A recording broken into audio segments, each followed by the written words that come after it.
Baik, Bu. Nah, oke. Jadi, kemarin kan ke teman-teman udah ATS, terus, ini berarti teman-teman udah mulai fokus mengerjakan PBL-nya ya? Karena kita setelah ATS, materi dan, PBL berjalan bersamaan gitu. Nah, nanti saya mungkin setiap minggu saya akan ke depannya akan monitor gimana, eee, progres PBL teman-teman, udah sejauh apa gitu progresnya. Nah, untuk sekarang kita materi dulu.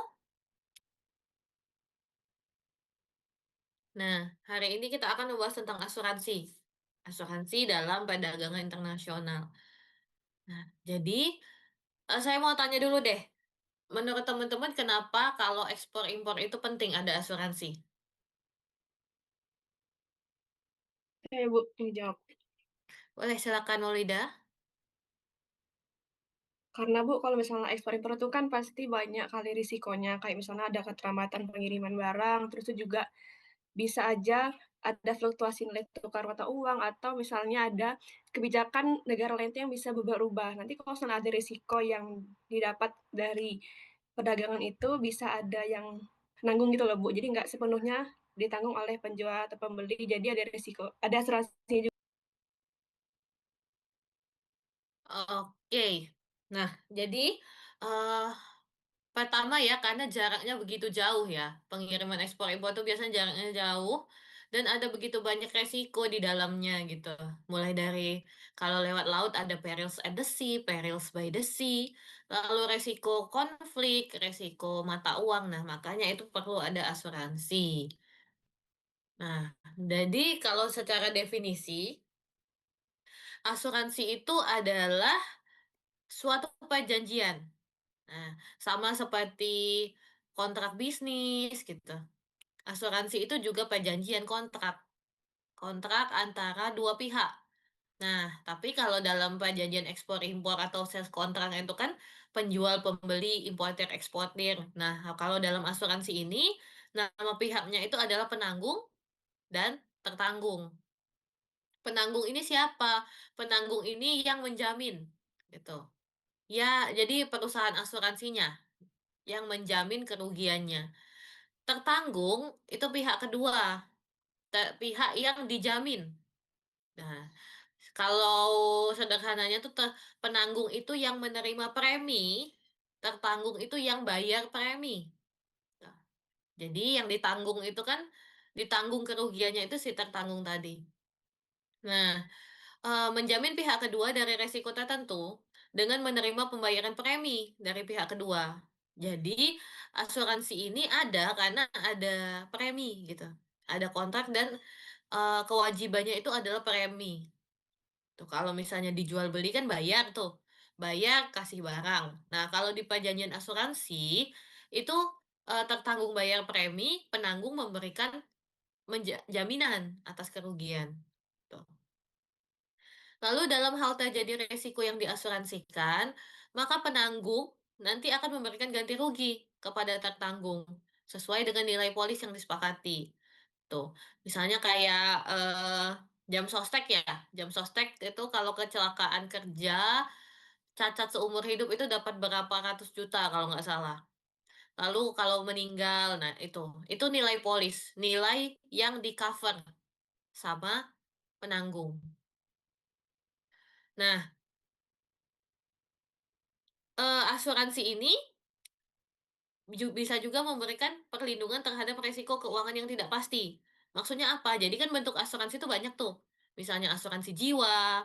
Jadi asuransi ini untuk buffer, untuk safety net, untuk melindungi tertanggung dari kerugian-kerugian yang mungkin akan terjadi, walaupun nggak pernah diharapin terjadi gitu loh. Misalnya apa? Kematian, kecelakaan, kebakaran, bencana alam, gitu. Kalau dalam skup international trade, ekspor impor, misalnya kebakaran nih, eee, Mutia misalnya, naruh kontainernya di gudang, gudangnya kebakaran. Kalau nggak ada asuransi, rugi tuh, rugi semua, nggak ada yang bisa klaim, nggak ada yang bisa diganti.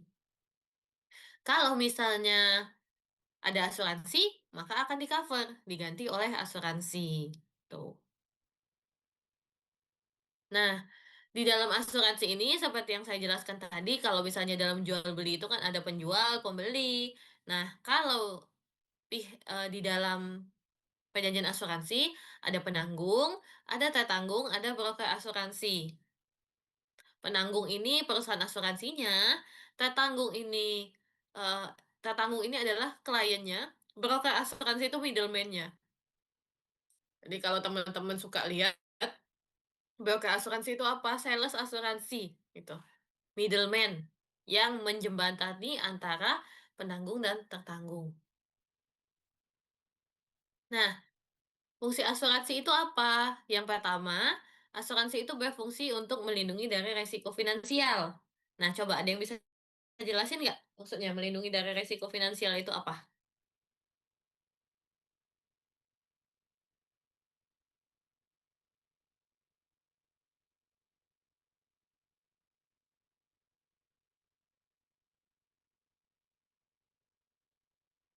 Silakan.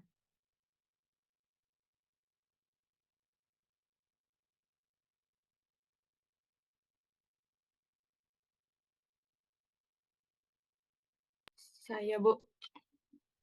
Boleh silakan Maulida. Maksudnya itu, Bu, jadi fungsi dari asuransi ini misalnya bisa memberikan perlindungan terhadap kerugian finansial yang mungkin timbul pada saat perdagangan internasional. Misalnya pada saat pengiriman barang ini ada kerusakan barang, atau misalnya ada gagal bayar dari pihak pembeli yang ada di luar negeri. Nah, jadi dengan adanya asuransi ini, perusahaan tuh bisa meminimalkan dampak kerugian tersebut, Bu. Oke. Nah, jadi, melindungi dari resiko finansial itu apa? Melindungi dari resiko kerugian yang mungkin terjadi. Nah, in case perdagangan internasional, maka itu ada jadi force majeure, kecelakaan, misalnya truknya terguling. Nah, semua itu bisa di-cover oleh asuransi. Dengan adanya asuransi, resiko kerugian yang mungkin timbul dari aktivitas-aktivitas pengangkutan ini bisa di-cover, bisa, ada buffernya lah gitu. Nah, lalu yang kedua, mendorong investasi dan pengembangan ekonomi. Coba, apa maksudnya?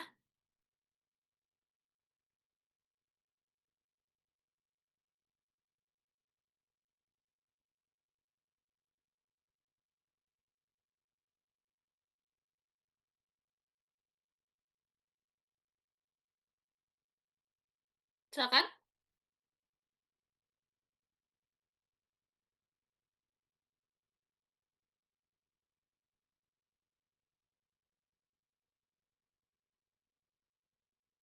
Izin menjawab, Bu. Boleh, silakan Fikri. Kalau yang mendorong investasi dan pengembangan ekonomi itu, dia semacam kayak keberadaan asuransi itu dapat menciptakan lingkungan bisnis yang lebih aman dan stabil. Jadi, sehingga perusahaan maupun individu lebih berani untuk berinvestasi dan mengembangkan usahanya, Bu. Oke, benar, tepat.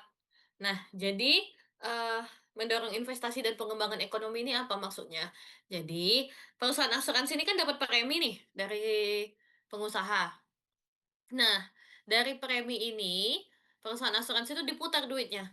Diputar, diinvestasikan lagi. Nah, nanti akan menghasilkan bunga, menghasilkan profit dari investasinya itu. Dengan adanya dengan berputarnya duit premi yang kalian bayarin itu, maka ekonomi juga berkembang gitu. Dengan adanya asuransi, perputaran ekonomi itu menjadi lebih cepat, makanya ekonomi sebuah negara bisa berkembang. Itu maksudnya mendorong investasi dan pengembangan ekonomi. Lalu, yang ketiga menyediakan dana untuk perencanaan keuangan. Silakan siapa yang mau jelasin coba? Menyediakan dana untuk perencanaan keuangan ini apa maksudnya?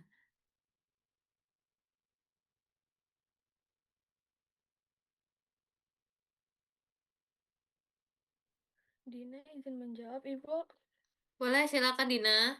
Kalau peran utama asuransi dalam perencanaan keuangan itu tuh untuk menjaga agar tabungan dan investasi itu tuh nggak terpakai untuk menutupi hal-hal atau musibah yang mendadak. Jadi kayak menyelamatkan dana darurat atau investasi yang mendadak gitu, terus menggantikan penghasilan yang hilang.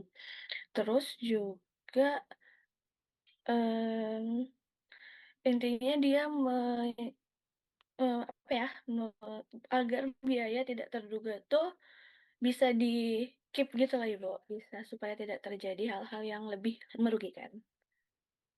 Oke, thank you Dina. Jadi, ini, case-nya lebih ke asuransi jiwa ya, asuransi jiwa dan kesehatan kalau untuk dana dan perencanaan keuangan ini. Jadi, dengan adanya asuransi, teman-teman sebagai klien itu bisa mengalokasikan dana, sederhananya tuh gitu, mengalokasikan untuk perencanaan keuangan yang lebih baik. Maksudnya apa? Jadi kan, eee, teman-teman kan sekarang itu suka ada ini saving dana darurat gitu loh.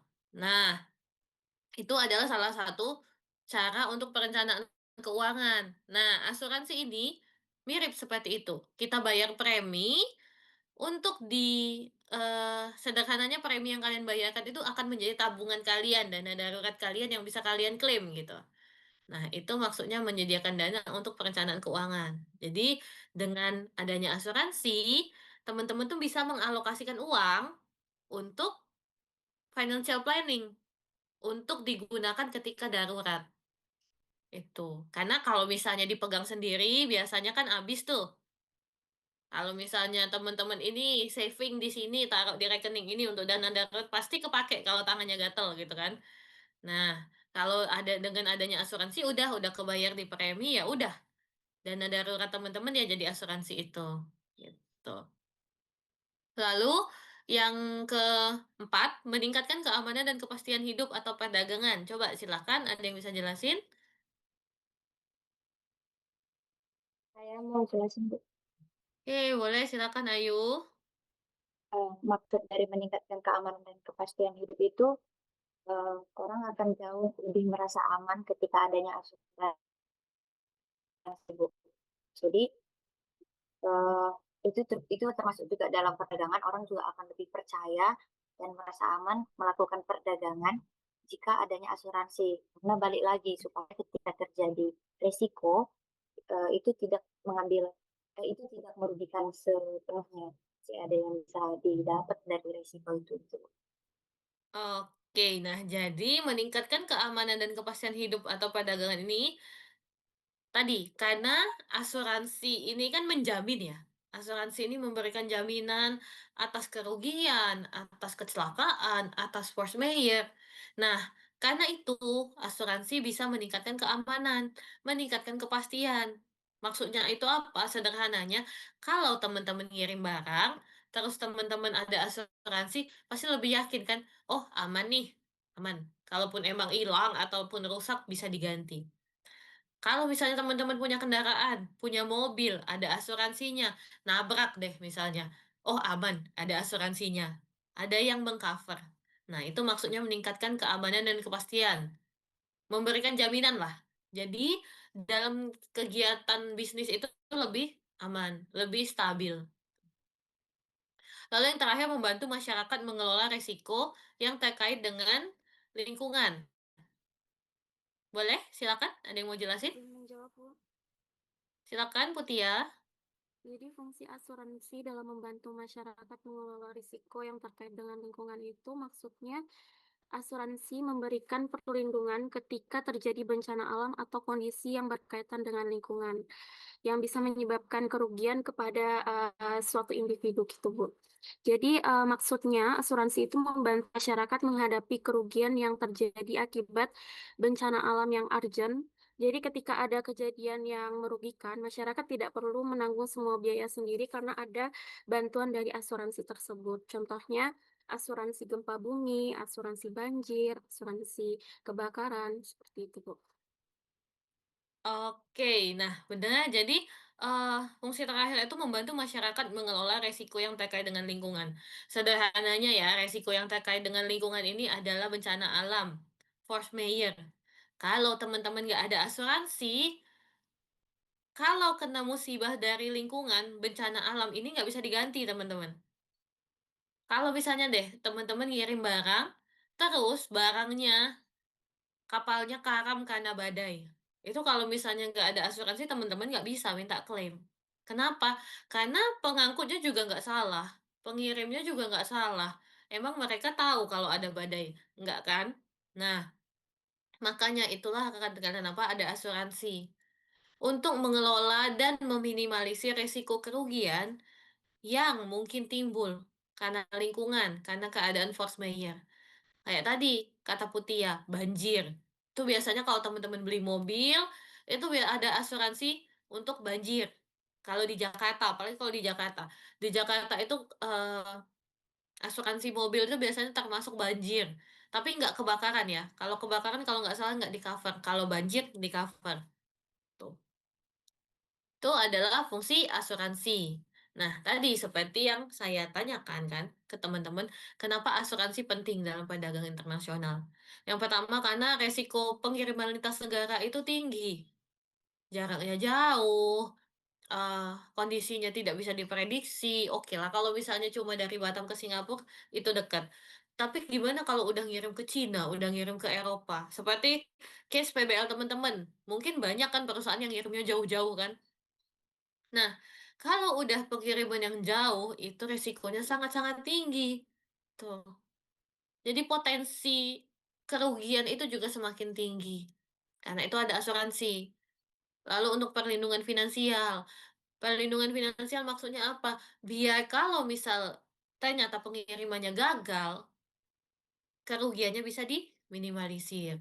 Tuh, dilindungi. Kondisi finansialnya bisa terlindungi, kondisi finansial perusahaannya. Lalu untuk keamanan bisnis, maksudnya apa? Tadi karena ada asuransi, jadi bisnisnya lebih secure. Maksudnya lebih secure itu apa? Perusahaan importirnya nggak perlu harus repot-repot ngeluarin cash untuk ganti rugi, gitu. Kenapa? Karena udah diklaim asuransi. Tuh. Jadi baik eksportir maupun importir itu udah sama-sama eh, bisnisnya akan sama-sama terjaga kalau ada asuransi. Nah, ini bisa teman-teman lihat sumber hukum asuransi itu banyak kalau di Indonesia itu pasal 246 KUHD, lalu ada Undang-Undang Nomor 2 tahun 92 tentang asuransi, ada Undang-Undang Nomor 40 tahun 2014 tentang perasuransian, lalu ada POJK. Nah, POJK tentang asuransi ini banyak bisa teman-teman baca ya. Ini materinya juga udah saya upload di Learning kalau teman-teman mau cek. Jadi, kalau di Indonesia yang mengawasi asuransi itu POJK gitu. Sorry, OJK, Otoritas Jasa Keuangan. Kenapa? Kenapa OJK yang ngawasin? Kenapa nggak misalnya Kemenkyu? Nggak bisa karena asuransi itu kan jasa keuangan tuh, termasuk lembaga pembiayaan non-bank asuransi itu. Makanya diawasi oleh OJK. Nah, jadi di dalam asuransi ini juga ada resiko. Jadi kan kalau asuransi itu berkaitan dengan resiko. Resiko itu apa? Resiko itu ketidakpastian. Ketidakpastian terjadinya suatu peristiwa yang dapat menimbulkan kerugian ekonomi. Nah, hanya resiko murni yang berpotensi yang bisa diasuransikan. Maksudnya itu apa? Jadi resiko yang memang nggak bisa diprediksi, tidak disengaja gitu loh. Jadi kayak misalnya banjir, kebakaran, itu resiko murni. Karena apa? Karena tidak disengaja, di luar kendali manusia, itu bisa diasuransiin. Gitu. Kalau misalnya teman-teman ngirim barang terus barangnya teman-teman ceburin ke laut atau teman-teman bakar, itu nggak bisa diasuransiin. Karena apa? Karena ada unsur kesengajaan di sana. Tuh. Makanya kalau teman-teman lihat eh mungkin kalau teman-teman suka nonton series crime gitu ya, crime series, series polisi gitu, itu tindak pidana asuransi itu banyak sekali loh teman-teman. Ada orang yang bahkan bisa sampai membunuh untuk dapat premi asuransi. Karena kan kalau dicairin tuh gede banget itu Asuransi jiwa itu gede banget kalau dicairin. Nah, lalu dengan adanya resiko ini, peran asuransi itu apa? Jadi asuransi ini berfungsi sebagai pengendalian resiko. Nah, dengan teman-teman beli polis asuransi, ya, beli polis itu ya tadi, sign kontrak, bayar premi, itu maksudnya beli polis ya. Jadi dengan teman-teman beli polis, maka teman-teman itu memindahkan resiko kerugian teman-teman ke perusahaan asuransi, gitu. Jadi resiko kerugian yang kemungkinan akan terjadi itu teman-teman kasihin ke perusahaan asuransi. Kamu deh yang tanggung. Misalnya prudensial. Nah, prudensial lah yang tanggung. Gitu. Nah, syaratnya apa? Teman-teman harus bayar premi. Bayar premi tiap bulan agar prudensial tadi bisa menanggung kerugian teman-teman. Kalau misalnya kejadian yang tidak diinginkan itu terjadi. Jadi, asuransi itu memberikan perlindungan finansial kalau terjadi resiko yang tak terduga. Tuh. Biar pemilik bisnis itu tidak menanggung seluruh beban kerugian sendiri. Nah, ini ada contohnya nih, misalnya kecelakaan, bencana, atau pencurian. Nah, ini pencurian itu juga termasuk di luar kendali manusia, teman-teman. Jadi, kalau teman-teman mobil teman-teman dicuri ya, dicuri dan teman-teman mau klaim asuransi itu bisa, kalau asuransinya all risk, tuh. Syaratnya apa? BPKB-nya masih ada, STNK-nya masih ada, gitu. Karena kan dicuri, gitu. Kalau misalnya teman-teman ngeklaim asuransi tapi teman-teman nggak bisa nunjukin BPKB sama STNK, berarti kan mobilnya nggak dicuri tuh. Dijual kan berarti. Karena STNK sama BPKB-nya nggak ada. Ini kalau di asuransi kendaraan ya. Nanti kan teman-teman kalau udah kerja punya kendaraan sendiri pasti gitu. Ada beli buat asuransi untuk kendaraannya. Tuh. Nah, kalau di dalam perdagangan internasional itu ada resiko-resikonya. Nah, resiko-resiko ini beberapa itu di-cover sama asuransi. Tuh. Misalnya kayak resiko komersial ya. Resiko komersial ini contohnya kebangkrutan pembeli atau mitra dagang, lalu penolakan pembayaran atau sengketa faktur, atau ketidakmampuan finansial tiba-tiba dari pembeli. Ada jenis asuransi yang mengcover ini, teman-teman. Jadi pembiayaannya itu dilakukan oleh Exim Bank, bank ekspor impor. Nanti saya jelasin di slide selanjutnya. Jadi, lalu ada resiko politik. Resiko politik ini apa? Konflik bersenjata, embargo, sanksi perdagangan, lalu pembatasan transfer. Nah, ini kalau diekspor impor sangat-sangat ngaruh, teman-teman. Apalagi kalau embargo. Konflik bersenjata itu juga ngaruh. Kenapa? Karena kalau ada konflik bersenjata, biasanya negara-negara itu masang blokade di perbatasannya. Otomatis, kalau kalian kirim barang, nyangkut tuh, nggak bisa lewat. Nah, makanya asuransi mengcover resiko ini. Tuh. Lalu resiko fisik atau logistik. Misalnya apa? Contohnya kerusakan total atau parsial barang selama pemuatan atau pembongkaran. Lalu kehilangan barang, pencurian atau tenggelam selama pengangkutan, dan keterlambatan pengiriman akibat bencana alam. Ini tergantung klausul ICC asuransinya, tapi ada yang di-cover dan ada yang enggak. Nah, jadi ini teman-teman akan belajar di freight forwarding sih di semester depan ya. Nanti kalau misalnya semester depan masih saya yang ngajar, nanti kita akan bahas tentang lebih detail tentang asuransi ini, tentang ICC, Incoterm gitu-gitu. Nah, eh kalau diklasifikasikan asuransi itu ada asuransi jiwa, asuransi kesehatan, asuransi umum nih yang mobil, perdagangan gitu, untuk mengcover kerugian. Lalu ada asuransi sosial ini contohnya apa? BPJS, Jamsostek, yang sistemnya itu patungan. Nah, jadi BPJS, Jamsostek itu namanya asuransi sosial, teman-teman. Kenapa? Teman-teman bayar BPJS, walaupun teman-teman nggak pakai, duit teman-teman itu dipakai untuk bayarin orang lain yang pakai. Itu namanya asuransi sosial, jadi gotong royong gitu loh. Jadi ketika temen-temen mau pakai, temen-temen itu sebenarnya pakai duit-duit orang lain juga, gitu. Itu maksudnya asuransi sosial. Lalu asuransi syariah, asuransi berprinsip syariah. Jadi sistemnya dia bagi hasil, bukan bunga. Takaful kalau nggak salah kalau di dalam syariah itu. Nah, eee, jadi sampai sini ada yang mau ditanyakan nggak? Sebelum saya lanjut lagi.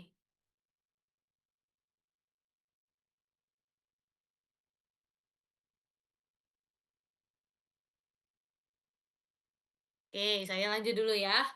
Nah, jadi di dalam asuransi, hukum asuransi itu ada asas-asasnya, teman-teman. Ada asas indemnitas atau ganti rugi, ada asas kepentingan yang dapat diasuransikan atau insurable interest, ada asas itikat baik atau utmost good faith, ada asas subrogasi. Nah, coba ada yang bisa jelasin maksud asas indemnitas ini apa?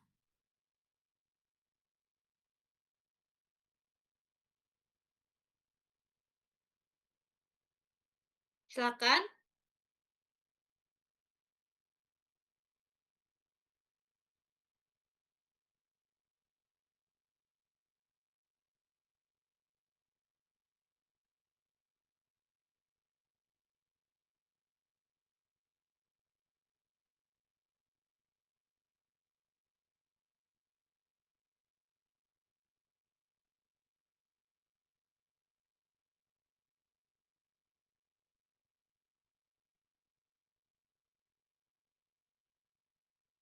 Silakan, ada yang bisa jelasin asas indemnitas itu maksudnya apa?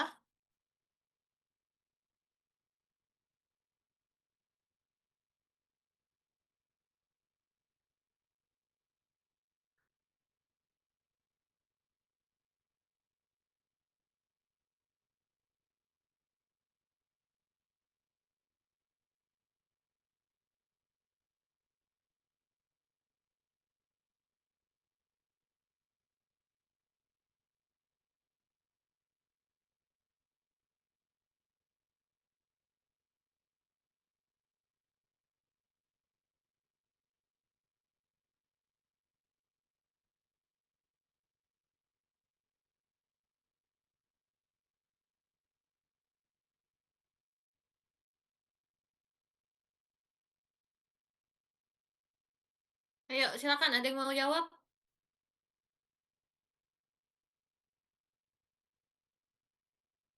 Saya, Bu. Boleh, silakan.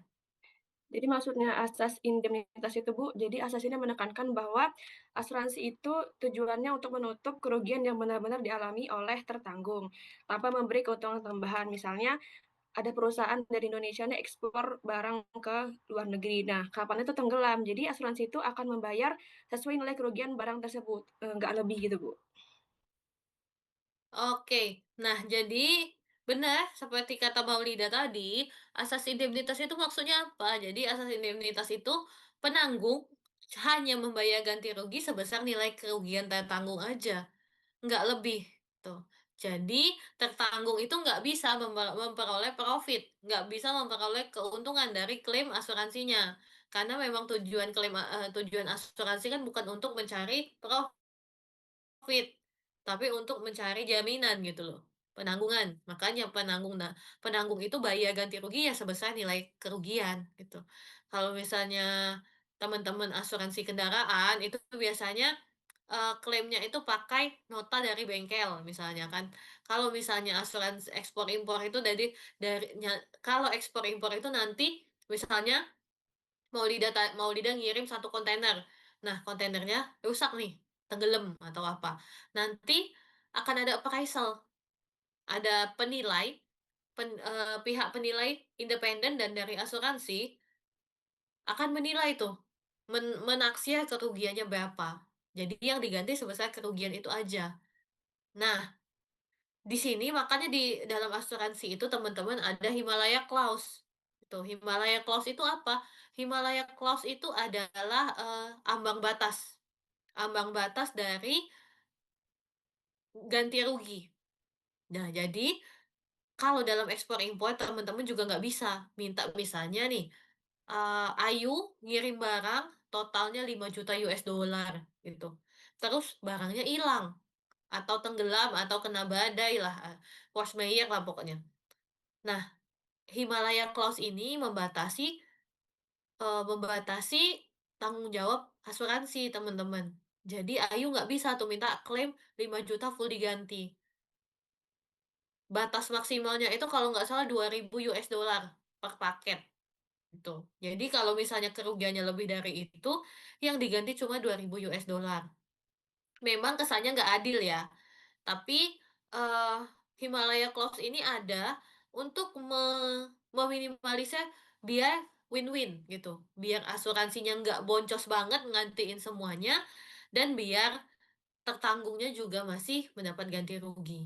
Jadi Himalaya Clause ini garis tengah, jalan tengah untuk win-win solution kedua belah pihak, gitu. Nah, lalu selanjutnya insurable interest. Ada yang bisa jelasin nggak?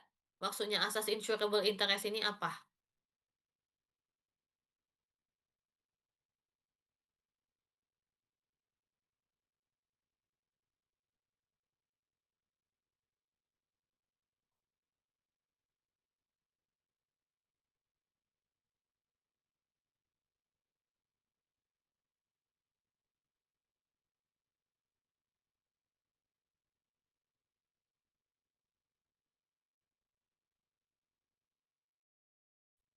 Saya mau jawab.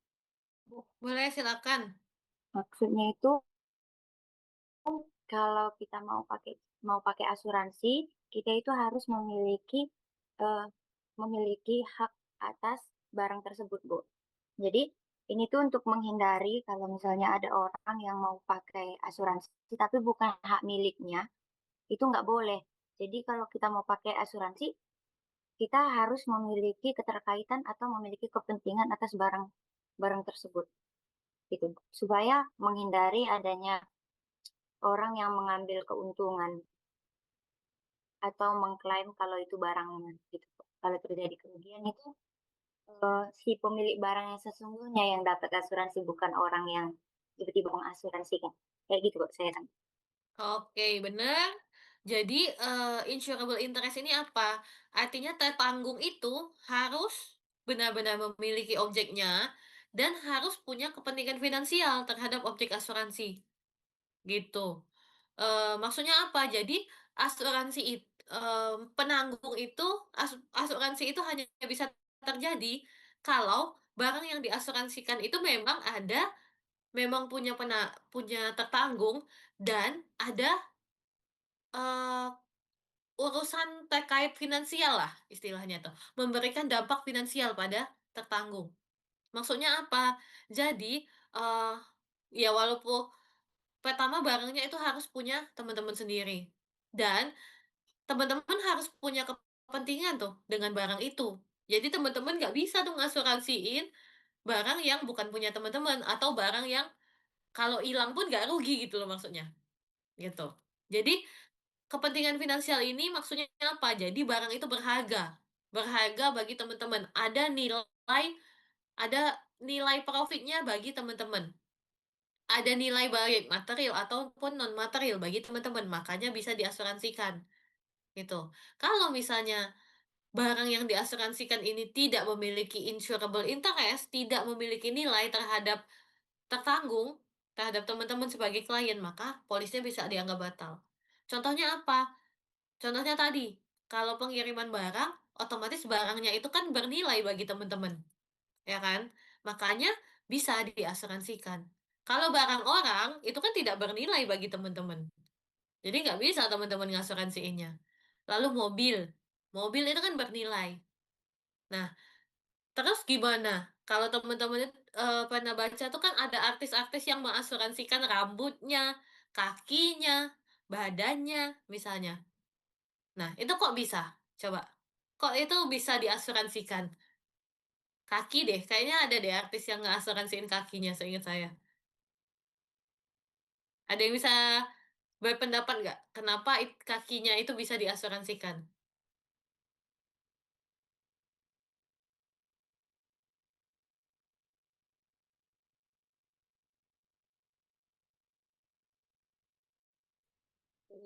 Terus kalau misalnya kaki itu biasanya di pemain bola nggak sih, Bu? Pemain bola Mhm itu mhm. mengasuransikan kakinya itu kalau cedera atau mengalami patah tulang itu bisa diklaim asuransinya, Bu.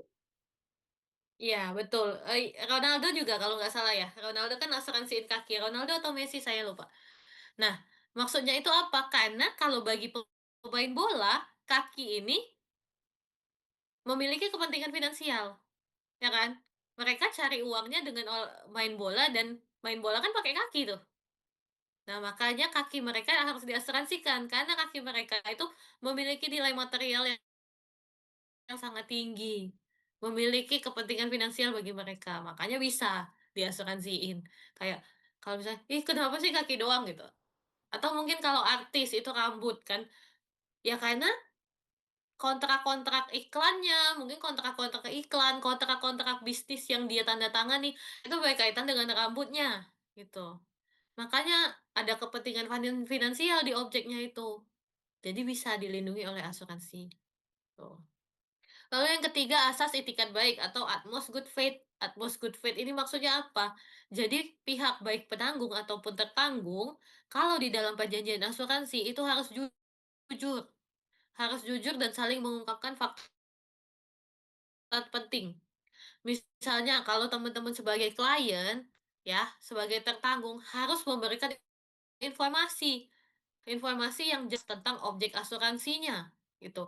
Ini mobil saya, usianya sudah 10 tahun, ini. Jadi bisa di-appraise, bisa dinilai kerugian yang akan pencairan polisnya itu nilainya berapa, gitu. Penanggung juga harus jujur. Penanggung itu harus jujur kalau misalnya, eee, kerugiannya memang misalnya dalam pengiriman deh misalnya, kalau kerugiannya memang $5 juta, maka penanggung harus jujur dengan nominal itu, nggak boleh dikecil-kecilin. Nah, masalahnya perusahaan asuransi ini kan sering ini ya, nggak mau bayar klaim, gitu kan ya. Sering nggak mau bayar klaimnya full, diakal-akalin lah di bagian appraisal-nya. Nah, ini yang melanggar asas itikat baik. Padahal baik tertanggung maupun penanggung itu harus jujur. Tertanggung harus jujur dengan kondisi barang dan kondisi kerugian yang terjadi, sementara penanggung juga harus jujur dengan nominal yang harus diganti, ganti ruginya itu berapa. Lalu yang terakhir asas subrogasi. Ada yang bisa jelasin nggak asas subrogasi ini maksudnya apa?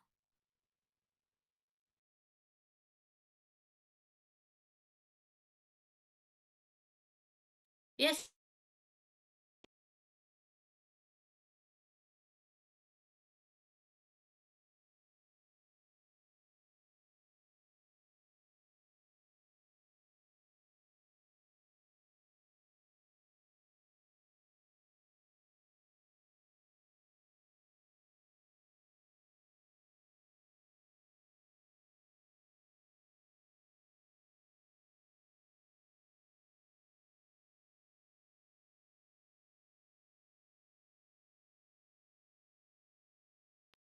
Oke, jadi asas subrogasi ini sederhananya ya, penggantian tanggung jawab lah, sederhananya gitu subrogasi itu. Nah, maksudnya apa? Jadi, tertanggung ini nggak bisa klaim 2 kali, nggak bisa klaim ke perusahaan dan nggak bisa klaim ke importir, misalnya. Karena apa? Karena udah digantikan, kewajiban importir itu udah digantikan oleh perusahaan asuransi, gitu. Lalu misalnya kalau yang mengajukan asuransi itu eksportir, importir itu hanya bisa klaim ke asuransinya, bukan ke eksportirnya, gitu. Jadi nggak bisa ada double claim. Jadi kalau sudah bayar klaim, penanggung itu menggantikan posisi tertanggungnya untuk menuntut pihak ketiga. Jadi pihak ketiga itu nggak bisa lagi nuntut si tertanggung. Itu maksudnya subrogasi, tuh. Jadi, nggak ada double claim, nggak ada yang dapat ganti rugi 2 kali. Gitu, sederhananya gitu asas subrogasi. Nah, kalau di dalam perdagangan internasional itu biasanya sih ya ada tiga asuransi umum yang sering digunakan dalam perdagangan internasional. Yang pertama asuransi kargo laut atau marine cargo insurance, yang kedua asuransi kredit ekspor atau export credit insurance, dan yang ketiga adalah asuransi pengangkutan lain. Coba ada yang bisa jelasin nggak asuransi kargo laut ini apa? Silakan.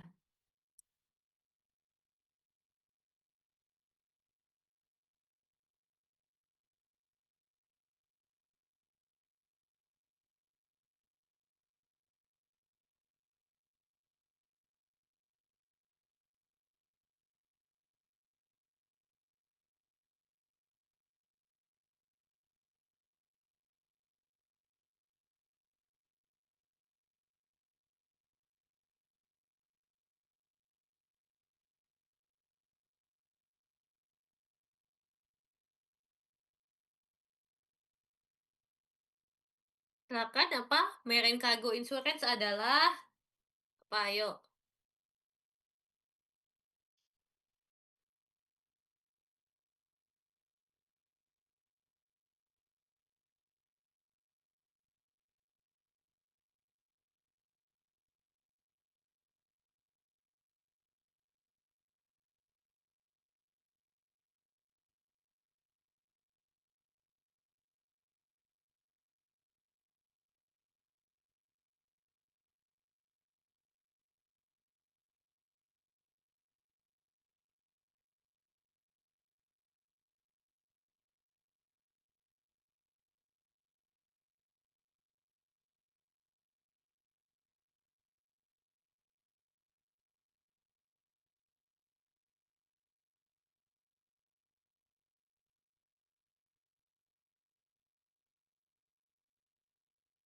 Apa? Ayo silakan.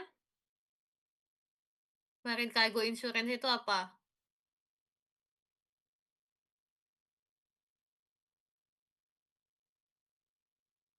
Izin menjawab, Ibu. Boleh, silakan. Jadi asuransi kargo laut atau Marine Cargo Insurance itu asuransi yang dikhususkan untuk melindungi barang atau muatan kargo dari resiko kerugian atau kerusakan dengan kehilangan selama proses pengiriman melalui jalur laut. Fokusnya itu dia lebih ke barang yang diangkut, bukan pada kapal pengangkutnya. Terus lingkup perjalanannya itu tuh dia melindungi mulai dari gudang penjual di darat sampai ke diangkut ke gudang pembeli yang ada di darat. Yang di mana fungsi utamanya itu memberikan jaminan ganti rugi finansial kepada pemilik kargo, yaitu eksportir atau importir, tergantung Incoterms yang disepakati apabila terjadi musibah yang menimpa barang selama perjalanan. Oke, benar. Jadi, Marine Cargo Insurance ini adalah asuransi yang memberikan ganti rugi kalau barangnya rusak atau hilang selama transit laut, selama pengiriman di laut, gitu. Seperti kata Dina tadi, mulai dari barang itu naik kapal sampai naik kapal di pelabuhan awal, pelabuhan keberangkatan sampai turun di pelabuhan tujuan, gitu. Kenapa ada Marine Cargo Insurance? Karena laut ini adalah sesuatu yang tidak bisa diprediksi, teman-teman. Bisa jadi kecelakaan kapal, bisa jadi cuaca ekstrim, bisa jadi pencurian, misalnya. Kalau teman-teman ngirim barang ke Eropa terus lewat Laut Mediterania. Tuh banyak tuh perompak Somalia. Ya kan? Kalau teman-teman pernah nonton film Captain Phillips ya? Ada yang pernah nonton Captain Phillips? Nah, itu perompak, tentang perompak Somalia. Teman-teman boleh kalau biasanya ini sih, biasanya anak-anak LPI itu salah satu film rekomendasinya adalah Captain Phillips gitu. Karena Captain Phillips itu dari kisah nyata tentang perompakan Somalia. Nah, perompakan ini, pembajakan kapal ini juga termasuk yang di-cover dalam asuransi kargo laut, teman-teman. Nah, tujuannya apa? Agar terdapat kepastian. Kepastian hukum, kepastian finansial dalam proses ekspor impor. Jadi teman-teman jangan mikir, "Bu, bajak laut kan zaman dulu, nggak ada lagi kali zaman sekarang bajak laut." In fact, itu masih banyak sekali, apalagi kalau teman-teman ngirimnya ke daerah Eropa Tengah, daerah Mediterania, daerah-daerah yang lewat, Gulf Gulf, semenanjung apa ya Gulf itu ya? Pokoknya di daerah daerah Afrika, Tanjung Harapan itu Cape of Hope, itu masih banyak sekali perompak Somalia. Dan itu Bahaya teman-teman. Itu kalau teman-teman cari bahkan masih ada kasus-kasus terbaru ya, yang karena perompak, tuh. Nah, itulah kenapa ada marine cargo insurance, karena di laut itu resikonya banyak sekali. Mulai dari misalnya kayak contoh kelompoknya siapa kemarin yang bahas tentang dangerous good yang karena terlalu panas, jadi dia meledak? Kelompok siapa?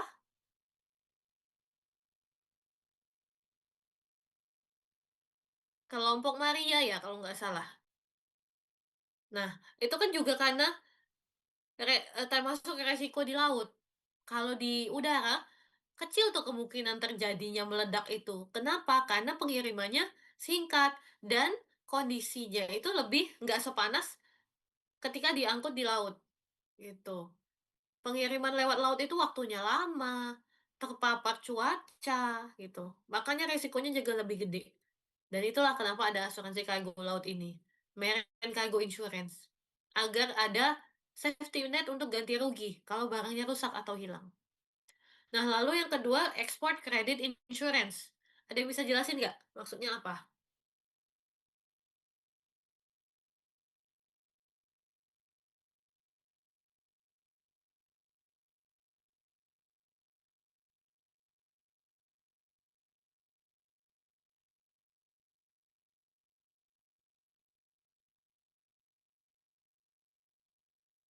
Kalau dari namanya nih asuransi kredit ekspor nih, apa ya maksudnya?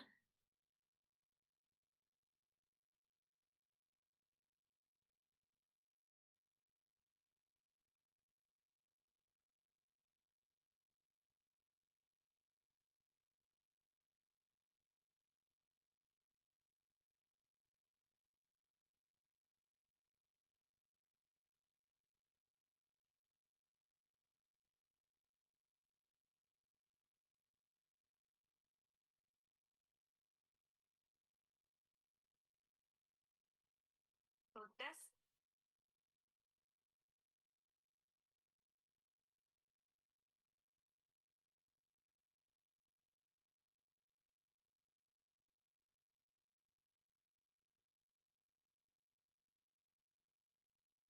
Ayo silakan.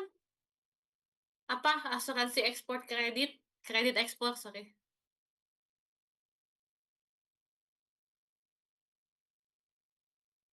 Izin menjawab, Bu. Oke, silakan. asuransi kredit asuransi kredit ekspor ini adalah asuransi yang melindungi eksportir dari risiko gagalnya gagal bayar oleh importir luar negeri.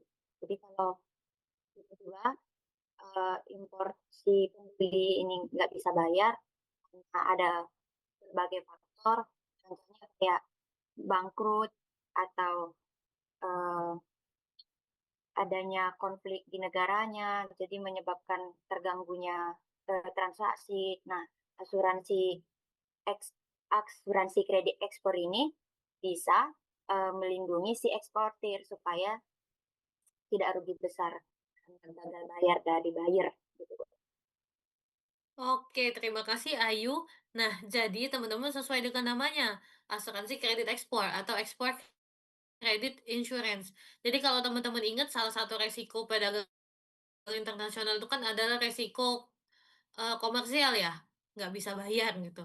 Nah, dengan adanya asuransi kredit ekspor ini, maka eksportir, in case ya misalnya Ayu nih eksportir nih, ekspor barang eh gonggong misalnya, kerajinan gonggong atau pokoknya gonggong lah ke Amerika. Nah, dengan adanya ekspor kredit insurance ini, walaupun pembelinya nggak bayar, Ayu masih bisa mendapatkan bayaran. Yang bayarin perusahaan asuransinya, tentu. Gitu. Jadi, eh untuk mencegah terjadinya one prestasi atau gagal bayar. Bisa jadi karena perusahaannya pilot, bisa jadi karena perusahaan importirnya tadi kayak kata Ayu, lagi ada masalah keuangan atau lagi ada masalah politik, jadi nggak bisa, transaksinya gagal, gitu. Ini adalah export credit insurance. Biasanya yang cover siapa? Exim Bank. Jadi bank ekspor impor. Biasanya kalau teman-teman lihat itu namanya ada, kalau nggak salah Exim Bank yang lumayan terkenal di Indonesia tuh, apa ya namanya, pokoknya dari Korea, Korean Exim Bank atau apa gitu. Nah, Exim Bank ini biasanya kekhususan Exim Bank ini adalah export credit insurance. Tuh. Soalnya jarang teman-teman. Nggak semua perusahaan asuransi ada layanan ini, ada layanan export credit insurance. Kenapa? Karena kalau terjadi gagal bayar itu penagihannya susah. Susah bagi perusahaan asuransi itu untuk menagihkan. Makanya nggak semua perusahaan asuransi ada layanan ini. Biasanya perusahaan spesialis-spesialis Exim Bank, bank ekspor impor yang menyediakan asuransi kredit ekspor ini. Tuh. Lalu ada asuransi pengangkutan lain. Maksudnya itu apa? Tadi kalau asuransi contohnya ya, kalau Marine Cargo Insurance itu kan mengcover barang bawaan. Nah, kalau kapalnya gimana? Kalau kapalnya itu namanya Marine Hull Insurance. Jadi bukan pengangkut, sorry, shipping line itu biasanya kalau misalnya freight forwarder itu kan mengasuransikan barangnya, ya kan? Kalau pengangkut atau shipping line itu mereka mengasuransikan kapal mereka, gitu. Nama asuransinya Marine Hull. Kenapa perlu ada asuransi kapal ini misalnya? Karena misalnya kapalnya nabrak karang, terus rusak nih, bocor, otomatis paketnya kerendam semua kan, barang-barangnya kerendam dan mungkin rusak. Nah, kalau Marine Cargo Insurance hanya mengcover kerugian yang ada di kargo. Barang-barangnya itu aja yang di cover ganti ruginya. Jadi yang ganti kerugian kapalnya siapa? Karena kan kapalnya rusak tuh. Nah, Marine Hull Insurance inilah yang nanti akan mengcover kerugian di badan kapalnya itu. Jadi kalau barang kirimannya itu di cover dengan Marine Cargo Insurance, kalau badan kapalnya di cover dengan Marine Hull Insurance. Lalu asuransi pengangkutan lainnya itu misalnya ya, eee, pengangkutan udara, darat, gitu. Jadi kan, kalau untuk pengiriman itu kan nggak mungkin teman-teman cuma di kapal aja, pasti kan ada port to door service. Port to door service itu berarti dari pelabuhan kedatangan sampai ke depan pintu, gitu. Nah, kalau kalau Marine Cargo Insurance hanya meng-cover yang di laut. Lalu kalau misalnya kejadiannya waktu masuk ke mobil trailernya yang jumpalik, yang guling gimana? Nah, itu ada asuransi lain yang meng-cover. Makanya biasanya kalau asuransi ekspor impor tergantung pembayarannya dan tergantung klausul yang teman-teman pilih, itu coveragenya juga beda-beda. Ada yang coveragenya hanya di laut, ada yang coveragenya sampai ke eee, hinterland atau inland waterways, pengiriman perairan dalam. Ada yang covernya dari keluar gudang, di jalan, di laut, sampai ke pintu customer. Nah, itu beda-beda, coveragenya beda-beda, dan biayanya juga beda-beda. Karena kan kalau pengiriman itu sebenarnya pakainya multimoda. Nggak ada pengiriman barang yang beneran cuma pakai satu moda transportasi. Oke. Nah, selanjutnya tentang Incoterms. Nah, Incoterms ini aturan standar internasional. Jadi, asuransi-asuransi itu dibuat berdasarkan Incoterms ini, teman-teman. Incoterms ini soft law lah, guidelines, standar yang dipakai untuk membagi tanggung jawab antara penjual dan pembeli. Jadi, di Incoterms ini dijelasin nih siapa yang menanggung biaya, resiko, kewajiban. Nah, nanti kan kalau asuransi itu ada pilihnya, mau pakai Incoterms apa, CIF, DAP, DDP, atau FOB. Nah, ini beda-beda istilahnya dan beda-beda juga coveragenya. Loh. Jadi dalam Incoterms itu ada 3 hal penting. Yang pertama, task atau obligation, tugas dan kewajiban. Jadi pihak mana yang berkewajiban mengurus perizinan, pengangkutan, sampai dokumennya. Ada resiko. Kapan resikonya beralih, siapa yang menanggung resiko, gitu. Apakah waktu barangnya naik kapal jadi eksportir lepas tangan. Nah, itu tergantung tergantung Incoterms-nya. Misalnya kalau FOB, free on board, begitu barangnya on board, begitu barangnya naik ke kapal, udah eksportir nggak punya tanggung jawab apa-apa lagi. Itu kalau FOB. Tapi kalau delivered at place, DDP, itu eksportir akan bertanggung jawab sampai barangnya sampai ke rumah. Itu. Nah, resikonya. Jadi Incoterms ini menentukan peralihan resiko. Yang ketiga, cost atau biaya. Nah, siapa yang menanggung biaya? Misalnya pengemasan, bongkar muat, transportasi, asuransi, pajak, itu siapa? Itu diatur di Incoterms juga. Tergantung tipe Incoterms-nya. Nah, eh jadi yang terbaru Incoterms itu diperbaharui setiap 4 tahun sekali atau 5 tahun sekali. Nah, yang terakhir itu 2020. Jadi mestinya tahun ini udah ada Incoterms baru sih ya. Mungkin belum dipublish aja. Jadi di Incoterms 2020 ada beberapa tipe-tipe Incoterms untuk setiap pengangkutan. Nah, contohnya export. Jadi kalau misalnya ini bisa untuk transportasi apapun. Export, FCA, CPT, Carriage Paid to, CIP, DAP, Delivered at Place, atau DPU, Delivered at Place Unloaded, atau DDP, Delivered Duty Paid. Ini bisa untuk seluruh transportasi. Tapi ada juga Incoterms yang cuma untuk transportasi laut dan darat. Misalnya kalau laut itu FAS, Free Alongside Ship. Jadi penjual ngasih barangnya itu di sisi kapal. Nah, jadi tanggung jawab penjual itu lepas ketika barangnya udah sampai pelabuhan aja, udah sampai deket kapal, udah sampai situ.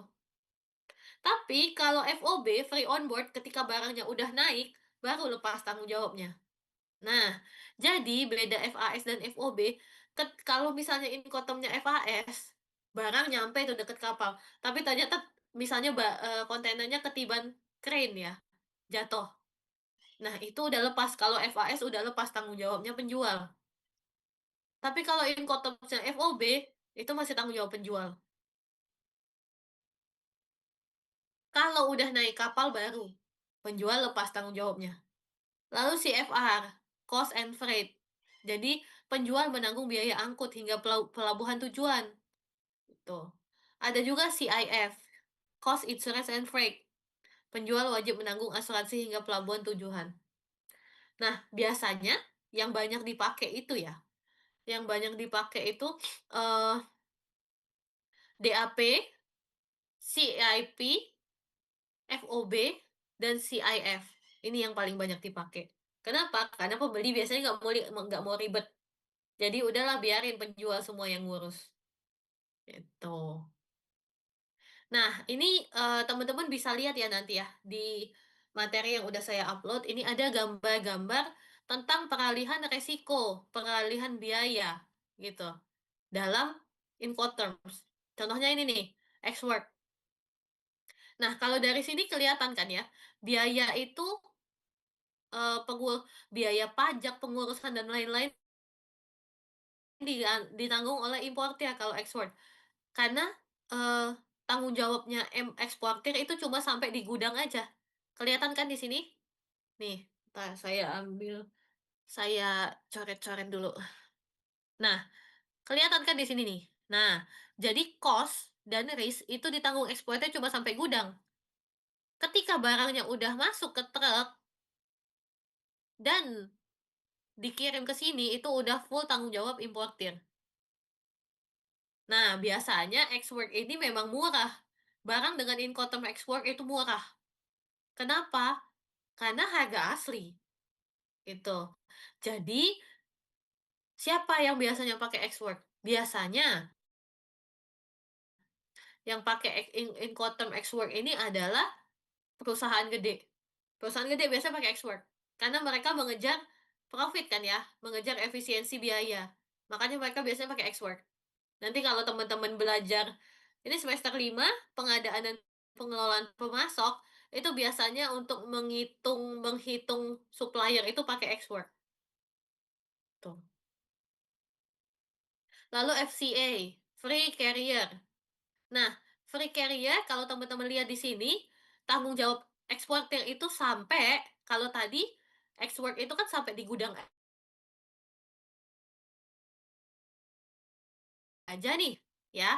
Kalau F-nya naik ke carrier, gitu. Kalau barangnya naik ke carrier misalnya dalam sini, truk ya, truk untuk dibawa ke pelabuhan, maka udah berpindah tanggung jawabnya, gitu. Atau bisa juga sampai di tempat yang ditentukan. Tuh, free carrier itu. Bisa juga misalnya ditentukannya untuk penyerahannya itu di Bengkong misalnya, bukan di gudangnya. Nah, berarti tanggung jawab, eksportir ini dari gudang sampai ke Bengkong. Nah, setelah barangnya itu pindah dari Bengkong, keluar dari Bengkong, maka udah pindah tanggung jawabnya, gitu. Jadi teman-teman bisa lihat di ini ya, di gambarnya ini sudah lumayan jelas. Menurut saya emang Incoterms itu paling enak lihatnya pakai gambar gini sih teman-teman. Jadi lebih jelas gambarannya. Jadi teman-teman bisa cek, ada banyak jenisnya dan beda-beda. Nih, seperti carriage paid to. Tuh, carriage paid to ini tergantung kesepakatan. Gitu. Atau CIP, DAP, Delivered at Place. Nah, kalau DAP ini ribet nih. Tanggung jawabnya eksportir banyak. Mulai dari warehouse sampai barangnya nyampe ke importir. Ini tanggung jawab dan resikonya dipegang oleh eksportir. Tuh. DPU, Delivered at Place Unloaded. Tuh, ini FAS, Free Alongside Ship. Seperti yang saya jelasin tadi, kalau teman-teman lihat Free Alongside FAS ini barangnya sampai di sini aja kan. Nih, sampai di dekat kapal aja. Belum masuk kapal. Padahal ada kemungkinan loh resikonya barang ketika di loading itu rusak.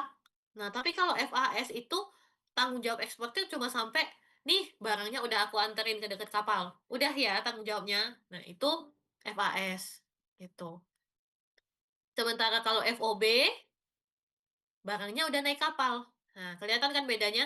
FAS barangnya belum naik kapal, FOB barangnya udah naik kapal. Gitu. Tanggung jawabnya sampai barang masuk ke kapal. Ini kalau CFR. CFR ini cost and freight.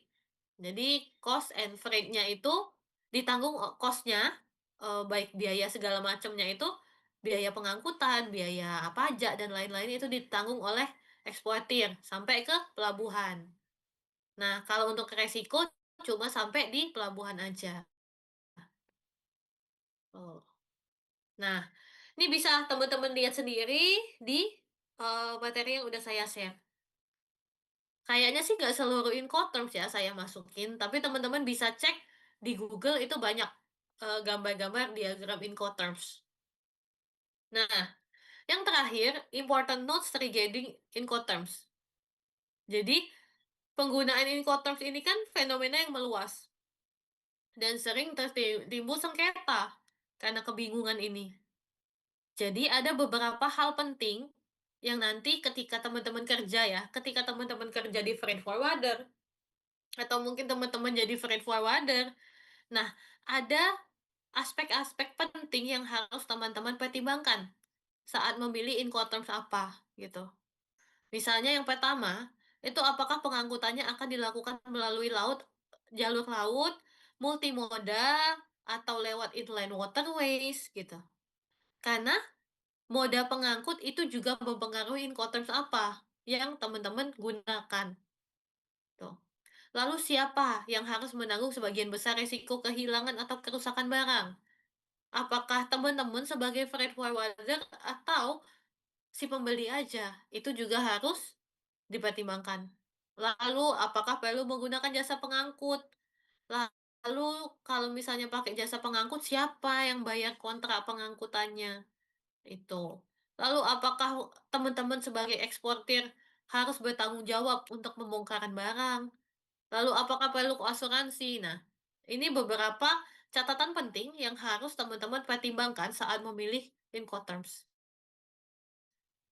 Gitu. Oke, materi kita udah selesai. Terkait perkuliahan hari ini ada yang ingin ditanyakan?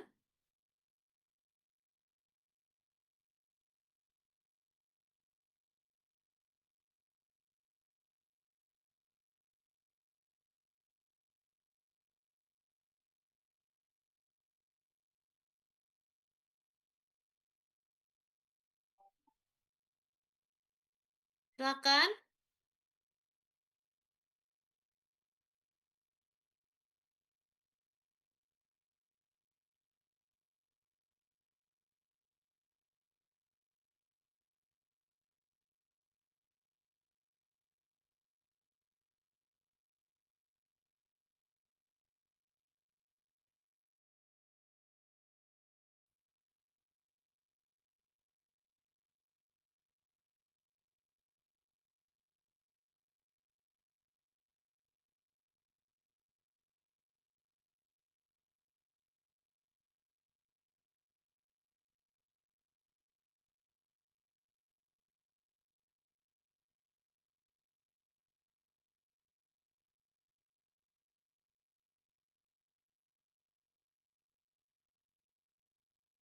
Oke, cukup ya? Oke, kalau cukup, saya mau quick update kelompok satu progres PBL-nya sampai mana?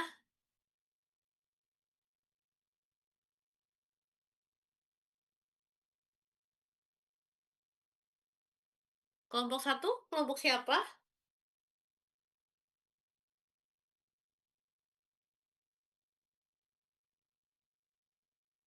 Halo, kelompok satu. Izin Bu, Mhm.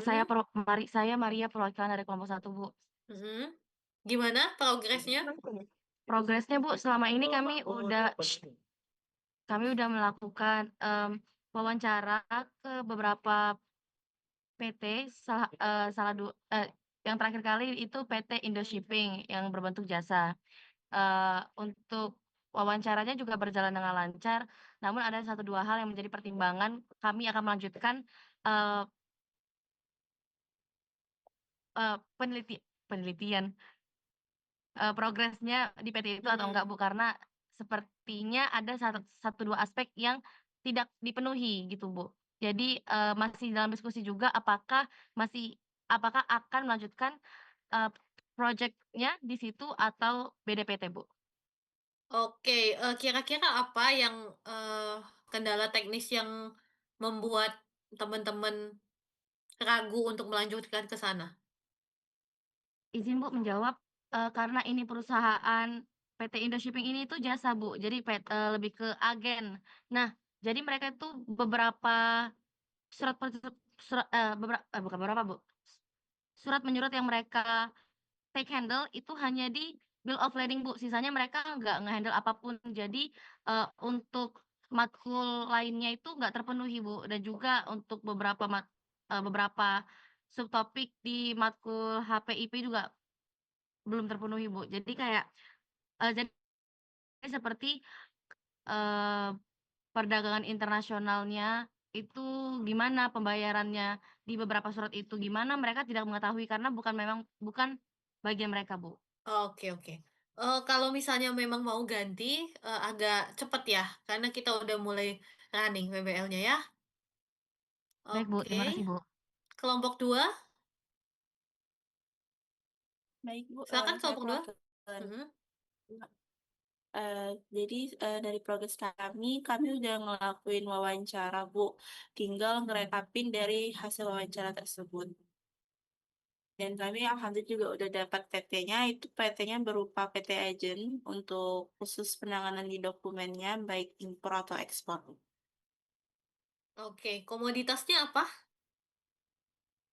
Eee, di perusahaan tersebut biasanya dia ngirim barang yang biasa sama teknikal gitu Bu, kimia. Cuman kemarin tuh kami masih tanya terkait yang dangerous-nya khusus di pengiriman mesin nggak salah Bu. Soalnya Oke, katanya kalau dangerous mesin itu mhm. lebih tricky. Oke, Tapi kalau dangerous goods, mesin apa yang masuk ke dalam dangerous goods? kalau untuk detail mesinnya apa itu belum belum kami tanyain lagi lebih detail lagi, Bu. Soalnya kemarin itu kami masih bahas data terkait dokumennya sama hukum atau peraturannya gitu, Bu. Oke oke. Itu harus ini ya, dicari tahu bener-bener ya, karena kalau mesin itu harusnya nggak masuk dangerous goods, gitu. Yang masuk ke dangerous goods itu kan B3, berbahaya, beracun, gitu, yang ada resikonya. Litium itu baterai litium kenapa masuk dangerous goods, karena dia berbahaya, bisa meledak, gitu. Nah, jadi itu harus dicari tahu ya, karena khawatirnya mesin-mesin teknis itu nggak masuk dangerous goods. Oke? Baik, Bu. Mungkin nanti kami bakalan tanya yang teknikal mungkin, Mhm, chemical. oke. Mesin-mesin itu ada juga kok yang masuk dangerous goods. Kalau nggak salah, saya lupa namanya apa, tapi dia kayak mesin untuk ngukur apa gitu. Kemarin senior kalian ada yang buat skripsi tentang itu. Nah, dia masuk dangerous goods. Kenapa? Karena ada kandungan radioaktif di dalamnya. Nah, itu harus dicari tahu kenapa mesin itu masuk ke dangerous goods ya yang dikirim. Bisa jadi karena ada selenium atau apa. Bisa jadi ada komponennya yang memang berbahaya, gitu kan. Baik, Bu. Nanti kami akan coba lebih detail lagi tanya ke Mhm. kami. Oke. Oke, jadi buat teman-teman yang lain juga ya, kalau wawancara itu nggak apa-apa kalian tanya sedetail-detailnya. Misalnya kalau tapi kan nggak kepake Bu jawabannya, nggak apa-apa, kalian tanya aja dulu sedetail-detailnya, biar nanti ketika kalian membuat laporan itu lebih mudah, daripada kalian harus bolak-balik wawancara. Jadi mending wawancara langsung dicari, digali, sedetail-detailnya biar tinggal kalian bisa seleksi nih pertanyaan, jawaban mana yang mau kalian pakai dan enggak, gitu. Nah, oke, selanjutnya kelompok 3. Izin jawab, Bu, kelompok 3. Mhm. Kalau kelompok 3 kemarin udah, wawancara, Bu, ke PT Chemicals, Bu, dan kita juga udah nanya-nanya kayak hukumnya, terus itu juga apa komoditasnya. Mereka tuh, impor ini, Bu, chemicals, kayak contohnya solvent atau pelarut, sama ada beberapa alat medis juga, Bu. Oke. Jadi, solvent ya? Yang mau diangkat jadi case PBL apa? Solvent? Iya, solvent, Bu, soalnya kemarin yang dijelasin tuh solvent aja, karena takutnya kalau misalnya yang lain-lain kita nggak ngerti gitu, Bu, katanya. Oke, nggak apa-apa. Berarti udah ini ya, udah interview tinggal buat laporan atau mau ada interview lagi?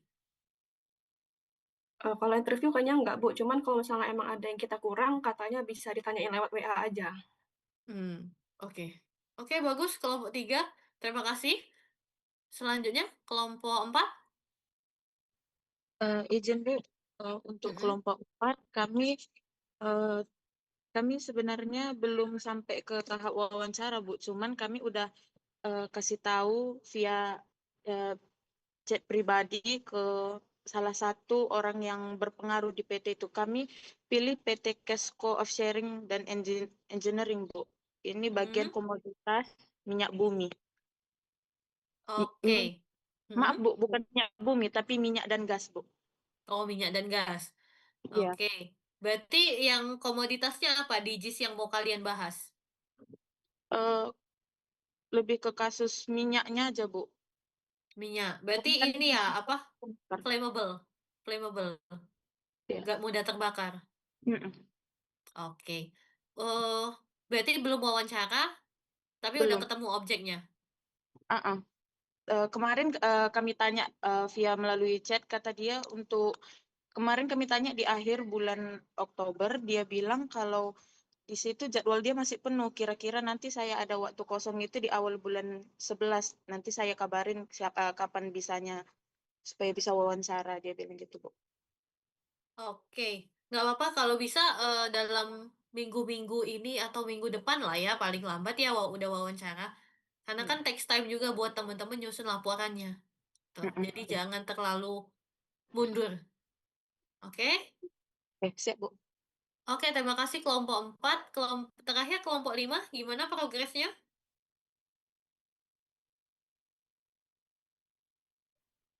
Untuk kelompok 5 udah melakukan wawancara Bu di PT Mitra Dinamis. Mhm. Tapi Untuk kesulitannya itu dia apa ya? Dia pakai pihak ketiga nih, Bu. Jadi khususnya untuk dokumen-dokumen itu mitra dinamis ini nggak semuanya tahu.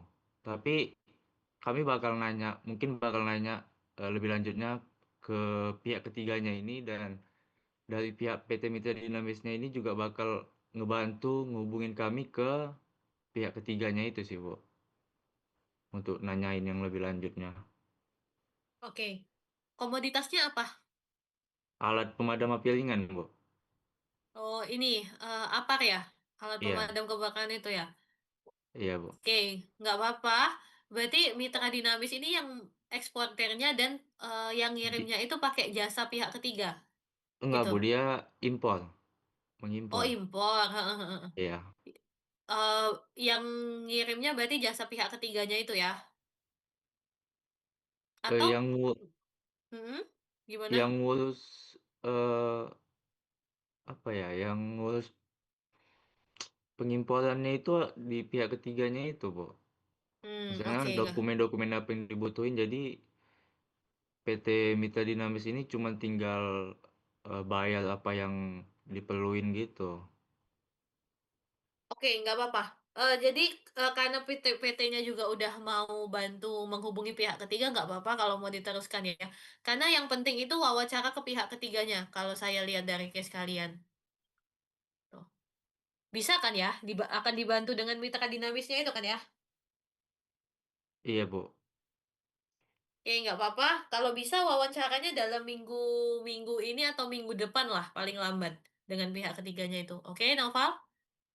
Baik, Bu. Oke, terima kasih kelompok 5. Overall udah lumayan ya, progresnya udah lumayan jauh.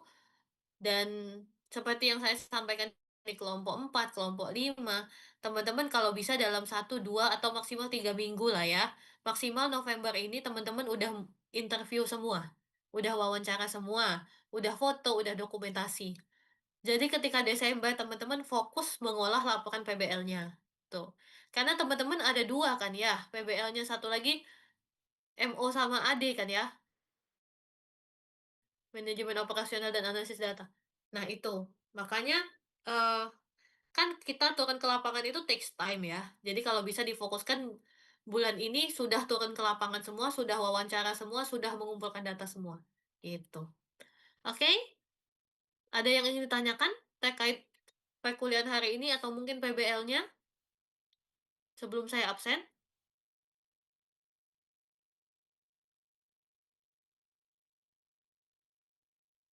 Nggak ada, cukup? Oke, kalau cukup, bisa on cam sebentar ya teman-teman, saya mau absen dulu. Rizka, Hadir, Ibu. Datia, Datia,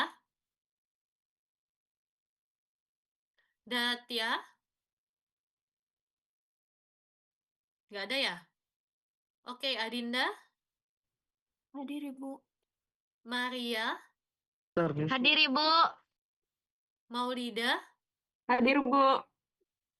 Dira, Hadir, Bu. Razwa, Raihana,